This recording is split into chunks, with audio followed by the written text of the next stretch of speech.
Yuck.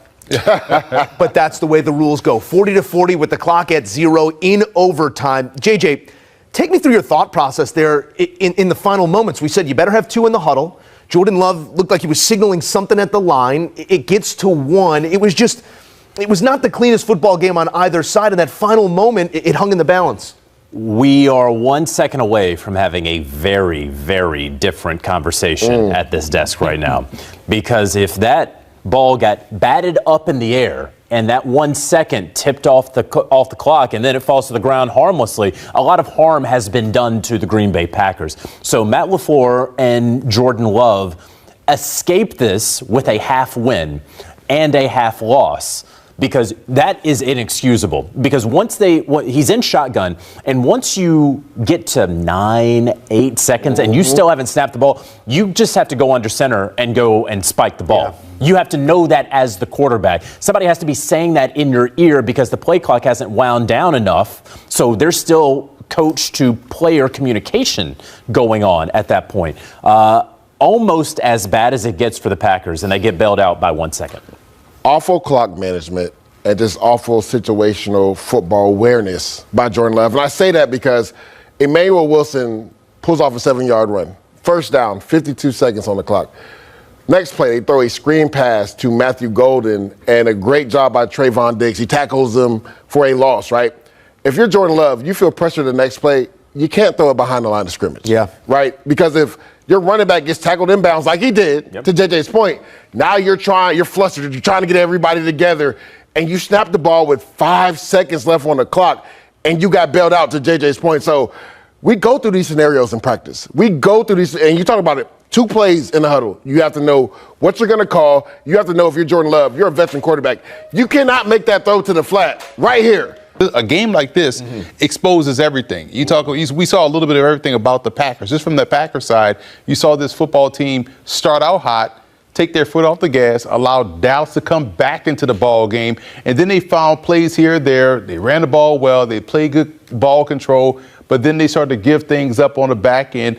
Small, situational things, spatial awareness things, all of that kind of exposed itself. So now for teams moving forward, you're looking at Green Bay like, okay, well, we know they don't kind of play with that killer instinct. Yeah. And on the other side of the ball, we know there are some opportunities to get them beat. They got worn down in this ball game by Dallas. So now teams are looking at, hey, they can run the football against Green Bay as well. Let's assess some of that and work backwards here, because interesting, at the end of the game, that leads to the tie. Again, 40-40, our final and our first tie since 2022. But when you look at it, Dews, this is a Packers defense that gave up 44 points up to this point the entire season, and they give up 40 here.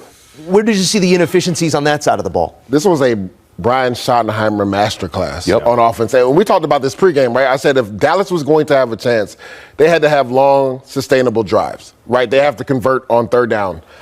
When you look at some of these drives, Moose, 14-play drive, 77 yards, ends with a touchdown. 12-play drive, 80 yards, ends with a touchdown. 11-play drive, 95 yards, ends with a touchdown. And to Emery's point, the Green Bay Packers hadn't gone up against that this year. So they started wearing down. You saw Nate Hobbs having his head down low. You saw Edgerrin Cooper, the offensive line, getting to the second level, and they're able to be physical and run the football. So I love what Brian Schottenheimer did. He took Jeff Hatley to the woodshed, if we're going to be honest about it.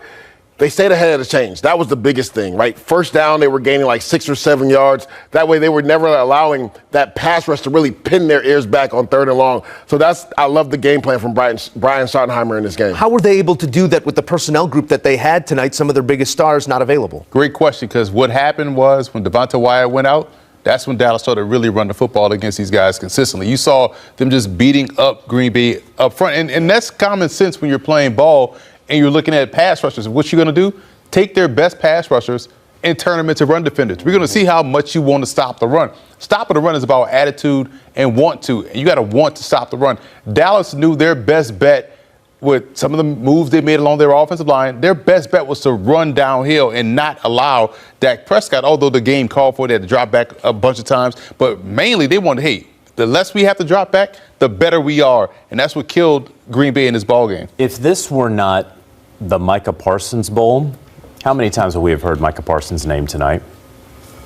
Maybe right? once at the end. Yeah. He had that, like, it's a technical sack due to NFL rules, Correct. but Dak Prescott got back to the line of scrimmage there. This was something that we talked about in the pregame, right? There was a lot of hype around it, but was it actually going to pay off? Obviously, the Dallas Cowboys come into this game and they say, there's one guy that we're not going to let beat us. That anybody else on the Green Bay Packers defense can beat us. Micah Parsons will not change this game.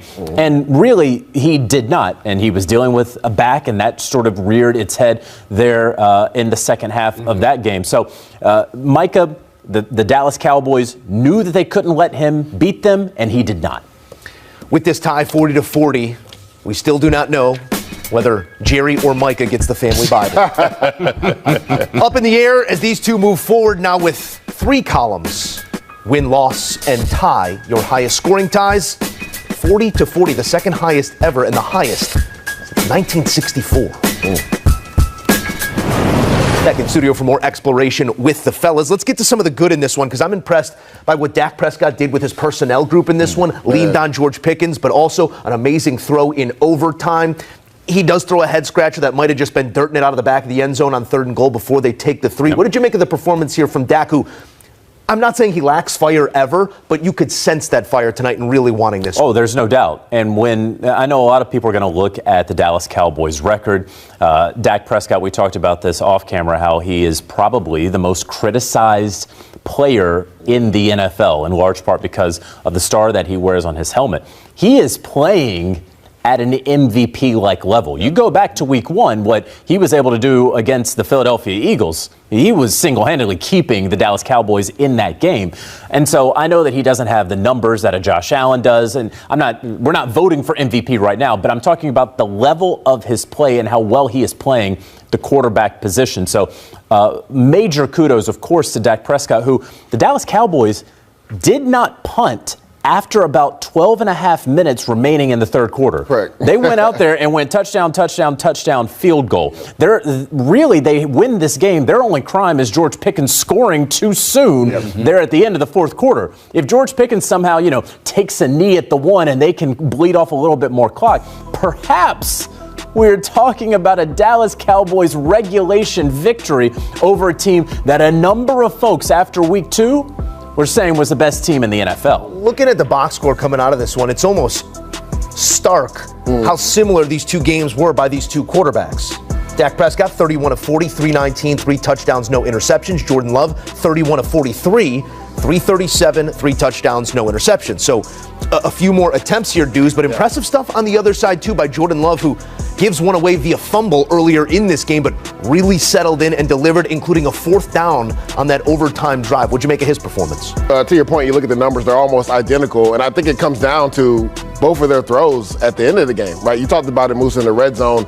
Dak Prescott sails one out of the back of the end zone on 3rd down where they had an opportunity maybe to score a touchdown. We saw Jordan Love. We talked about his situational awareness, understanding the game and not throwing it behind the line of scrimmage, and then getting everybody on one accord to throw the ball out of the back of the end zone so you leave at least some time to kick the field goal. But really love that he answered the bell every time Dak answered it, right?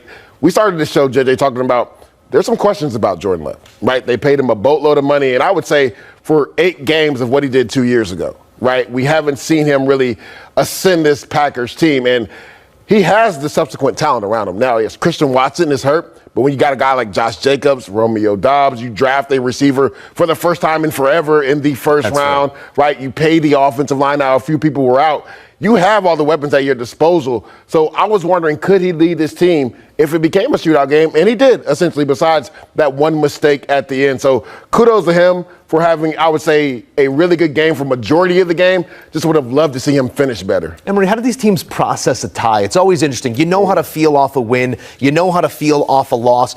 Do both teams walk away from this sort of the competitors that they are feeling like a loss, but it just doesn't represent that on the win-loss? No, and I'm glad you asked that question, Joe, because this reminds me so much of the 1968 Harvard versus Yale game. Of course it does. Yale was up to an early lead. Harvard came back and tied the game, and the newspaper headline read the next day, Harvard beats Yale 29-29, because all accounts, Harvard came back and really beat it. So I think the Cowboys won this ball game in their mind. Because how they fought through adversity, how they came back, how it ended, under this could have been, if, to your point, if the ball bounces high a half second more, the game is over. Fact. This was a Cowboys victory, in my opinion, based on how it's perceived, because we saw a great team football. We saw Dak Prescott spread the ball around. Who stepped up? Who's going to step up for CeeDee Lamb? George Pickens stepped up. Kevontae Turpin stepped up. They ran the football extremely well tonight. So defensively, we saw them make plays. We saw James Houston